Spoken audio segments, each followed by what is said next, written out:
सावन मास महात्म्य अध्याय 29। ईश्वर बोले, हे सनत कुमार, अब मैं पूर्व में कहे गए व्रत कर्मों के समय के विषय में बताऊंगा। हे महामुने, किस समय कौन सा कृत्य करना चाहिए उसे सुनिए। श्रावण मास में कौन सी तिथि किस विहित काल में ग्रहण के योग्य होती है और उस तिथि में पूजा, जागरण आदि से संबंधित मुख्य समय क्या है। उन व्रतों के वर्णन के समय कुछ व्रतों का समय तो पूर्व के अध्यायों में बता दिया गया है। नक्त व्रत का समय ही विशेष रूप से उन व्रतों तथा कर्मों में उचित बताया गया है। दिन में उपवास करें तथा रात्रि में भोजन करें, यही प्रधान नियम है। सभी व्रतों का उद्यापन उन व्रतों की तिथियों में ही होना चाहिए। यदि किसी कारण से उन तिथि में उद्यापन असंभव हो तो पंचांग शुद्ध दिन में एक दिन पूर्व अधिवासन करके और दूसरे दिन आदर पूर्वक होम आदि कृत्यों को करें।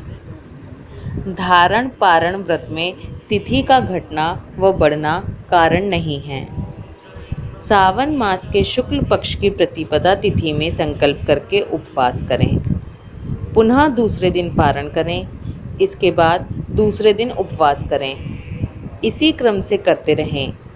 व्रती को चाहिए कि वह पारण में हविष्यान, मूंग, चावल आदि ग्रहण करे। एकादशी तिथि में पारण का दिन हो जाने पर 3 दिन निरंतर उपवास करें। रविवार व्रत में पूजा का समय प्रातः काल ही होना चाहिए। सोमवार के व्रत में पूजा का प्रधान समय सायंकाल कहा गया है। मंगल, बुध तथा गुरु के व्रत में पूजन के लिए मुख्य समय प्रातःकाल है।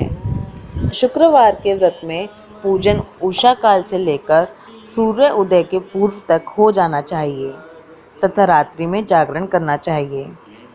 शनिवार के दिन व्रत में नरसिंह का पूजन सायंकाल में करें। शनि के व्रत में शनि के दान के लिए मध्याह्न मुख्य समय कहा गया है। हनुमान जी के पूजन का समय मध्याह्न है। अश्वत्थ का पूजन प्रातःकाल करना चाहिए। हे वत्स, रोटक नामक व्रत में यदि सोमवार युक्त प्रतिपदा हो तो वह प्रतिपदा 3 मुहूर्त से कुछ अधिक होनी चाहिए, अन्यथा पूर्व योगिनी प्रतिपदा ग्रहण करनी चाहिए। औदुंबरी द्वितीया सायंकाल व्यापिनी मानी गई है। यदि दोनों तिथियों में पूर्व वेद हो तो तृतीया संयुक्त द्वितीया ग्रहण करनी चाहिए। स्वर्ण गौरी नामक व्रत की तृतीया तिथि चतुर्थी युक्त होनी चाहिए। गणपति व्रत के लिए तृतीया विद चतुर्थी तिथि प्रशस्त होती है। नागों के पूजन में षष्ठी युक्त पंचमी प्रशस्त होती है। सुपोदन व्रत में सायंकाल सप्तमी युक्त षष्ठी श्रेष्ठ होती है। शीतला के व्रत में मध्याह्न व्यापिनी सप्तमी ग्रहण करनी चाहिए। देवी के पवित्रारोपण व्रत में रात्रि व्यापिनी अष्टमी तिथि ग्रहण करनी चाहिए।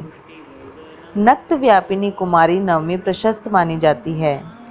इसी प्रकार आशा नामक जो दशमी तिथि है वह भी नक्त व्यापिनी होनी चाहिए। विध एकादशी का त्याग करना चाहिए। हे मुने, उसमें वेद के विषय में सुनिए। एकादशी व्रत के लिए अरुणोदय में दशमी का वेद वैष्णवों के लिए तथा सूर्योदय में दशमी का वेद स्मार्तों के लिए निंद्य होता है। रात्रि के अंतिम प्रहर का आधा भाग अरुणोदय होता है।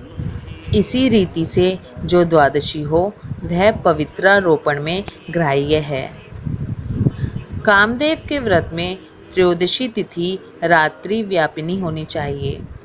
उसमें भी द्वितीयायाम व्यापिनी त्रयोदशी हो तो वह अति प्रशस्त होती है। शिवजी के पवित्रारोपण व्रत में रात्रि व्यापिनी चतुर्दशी होनी चाहिए। उसमें भी जो चतुर्दशी अर्धरात्रि व्यापिनी होती है वह अति श्रेष्ठ होती है। उपाकर्म तथा उत्सर्जन कृत्य के लिए पूर्णिमा तिथि या श्रवण नक्षत्र होने चाहिए। यदि दूसरे दिन 3 मुहूर्त तक पूर्णिमा हो तो दूसरा दिन ग्रहण करना चाहिए, अन्यथा तैत्तिरीय शाखा वालों को और ऋग्वेदियों को पूर्व दिन ही करना चाहिए। तैत्तिरीय यजुर्वेदियों को 3 मुहूर्त पर्यंत दूसरे दिन पूर्णिमा में श्रवण नक्षत्र हो तब भी पूर्व दिन दोनों कृत्य करने चाहिए। यदि पूर्णिमा तथा श्रवण दोनों का पूर्व दिन 1 मुहूर्त के अनंतर योग हो और दूसरे दिन 2 मुहूर्त के भीतर दोनों समाप्त हो गए हों तब पूर्व दिन ही दोनों कर्म होना चाहिए। यदि हस्त नक्षत्र दोनों दिन अपराह्न कालव्यापी हों तब भी दोनों कृत्य पूर्व दिन ही संपन्न होने चाहिए।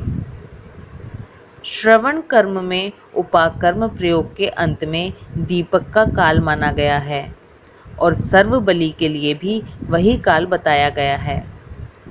पर्व के दिन में या रात्रि में अपने अपने ग्रहीय सूत्र के अनुसार जब भी इच्छा हो इसे करना चाहिए। इस दीपदान तथा सर्व बलिदान कर्म में अस्त काल व्यापिनी पूर्णिमा प्रशस्त है। ग्रीव के उत्सव में मध्याह्न व्यापिनी पूर्णिमा प्रशस्त होती है। रक्षाबंधन कर्म में अपराह्न व्यापिनी पूर्णिमा होनी चाहिए। इसी प्रकार संकष्ट चतुर्थी चंद्रोदय व्यापिनी ग्राह्य होनी चाहिए। यदि चंद्र उदय व्यापिनी चतुर्थी दोनों दिनों में हो या दोनों दिनों में ना हो तो भी चतुर्थी व्रत पूर्व दिन में करना चाहिए, क्योंकि तृतीया में चतुर्थी महान पुण्य फल देने वाली होती है। अतः हे वत्स, व्रतियों को चाहिए कि गणेश जी को प्रसन्न करने वाले इस व्रत को करें। गणेश चतुर्थी, गौरी चतुर्थी और बहुला चतुर्थी, इन चतुर्थियों के अतिरिक्त अन्य सभी चतुर्थियों के पूजन के लिए पंचमी विद्या कही गई है। कृष्ण जन्माष्टमी तिथि निशित व्यापिनी ग्रहण करनी चाहिए। निर्णय में सर्वत्र तिथि 6 प्रकार की मानी जाती है। पहली, दोनों दिन पूर्ण व्याप्ति। दूसरा, दोनों दिन केवल अव्याप्ति। तीसरा, अंश से दोनों दिन समव्याप्ति। चौथा, अंश से दोनों दिन विषम व्याप्ति। और पांचवा, पूर्व दिन संपूर्ण व्याप्ति और दूसरे दिन केवल आंशिक व्याप्ति। पूर्व दिन आंशिक व्याप्ति और छठा दूसरे दिन अव्याप्ति।